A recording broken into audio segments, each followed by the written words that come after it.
If I ever want to get this project done, it's going to take a full redesign.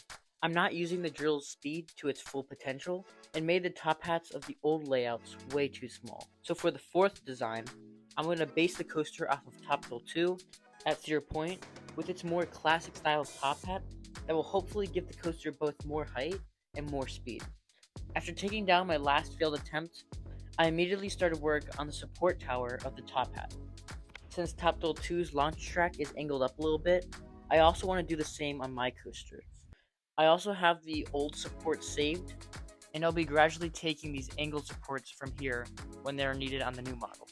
Angling up the launch track also helps boost the train's speed as it goes backwards, and I want the train to have more speed going up the spike since the wheel doesn't launch the coaster backwards. Right now, I'm working on the pull-up into the top hat. This section of track was put under a lot of forces from the fast-moving train, so I made them a bit beefier. Now I'm going to connect the support tower and start to run the track up and over the tower. I want to do a test soon and see if I could maybe make the top hat even taller.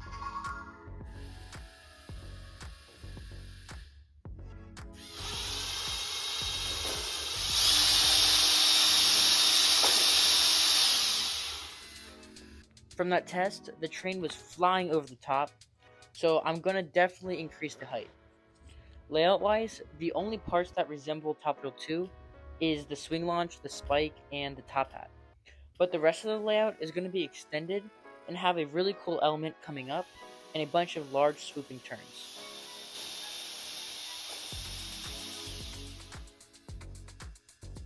I recently fixed the drill mechanism and it's working really well now. It now works about once every 3 runs, which is much more reliable from how it was running before. I still have mixed feelings about giving the drop from the top hat a twist. I feel like the twist is a little too tight, but since it's a model roller coaster, I just took the liberty and threw it in there anyways. It's probably not very realistic.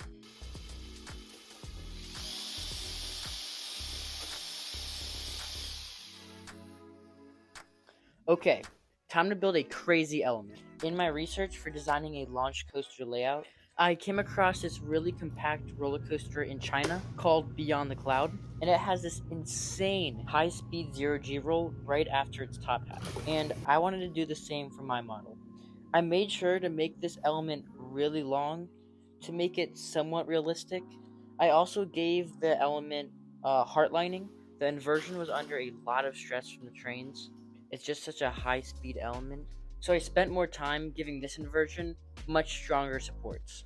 It was also kind of difficult to make the element flow smoothly since it's so drawn out. But after fiddling with the banking for a little bit, I got the inversion to look like this. Since this element is so low to the ground, it's definitely going to be a speed killer.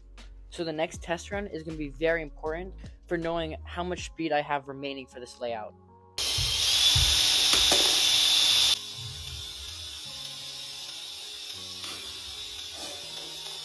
Next, I'm going to build an Overbanked Turn. The final elements of this coaster is going to look a lot like Accelerator at Knott's Berry Farm, with those 2 large swooping turns into the brake run. So these are going to be some high speed elements.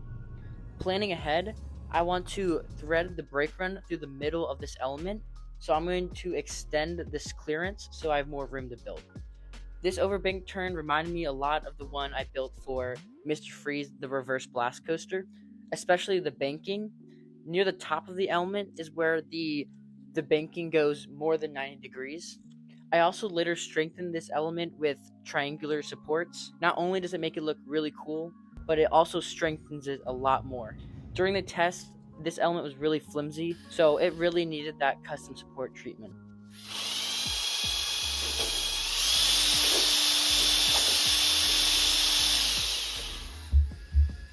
Now I'm going to work on yet another large swooping turn. This element is going to have some interaction with the swing launch, and it's going to drop back down in front of the top hat. I went ahead and put in some temporary supports, and you can see the brake run sections that connects back up to the station. So this section is the rest of the coaster. This element had the same story as the one before it. I made the banking at the top more than 90 degrees, and I also strengthened it with some triangular supports later on. Let's do a speed test. We're near the end of the track section, so I'm going to move over to the brake run soon and work backwards from there. Hopefully the spools of track line up correctly and I can make this coaster a continuous circuit. Working backwards, I start with building the turn into the station. The section from the brake run to the station is slanted down, so when the train is released from the brake run, it should automatically roll into the station and stop at the switch track, and from there I could just push the button again and it will do another circuit. Next I do the brake run. You can see me threading the track through the overbanked turn. I replace the old spring with a much looser one, so the train will complete a much more gradual stop in the brakes. And for aesthetics, I'm going to add a catwalk, which I stole from a fire truck set. Going into the brakes, I added yet another overbanked turn. Let's see how the brakes fare at a higher speed. Working backwards, I do a drop where the bank switches from the right to the left and built a low to the ground swooping turn. This will connect the entire layout with a drawn out drop. Let's connect the rest of the layout and test the full circuit.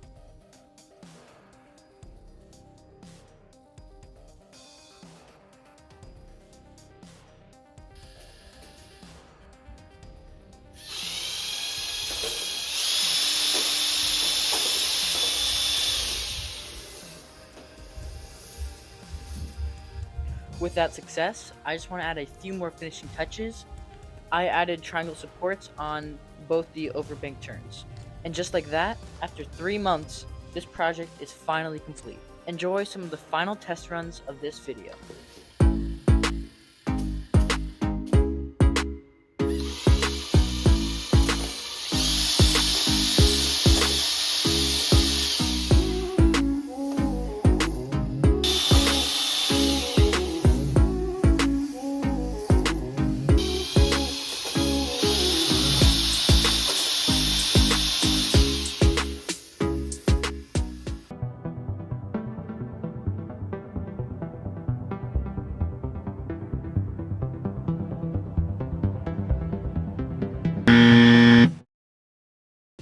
This is definitely not the last you'll see of this project. Stay tuned for a full showcase video of this coaster running and more cool shots of the swing launch. As always, thanks for watching and I'll see you in the next one.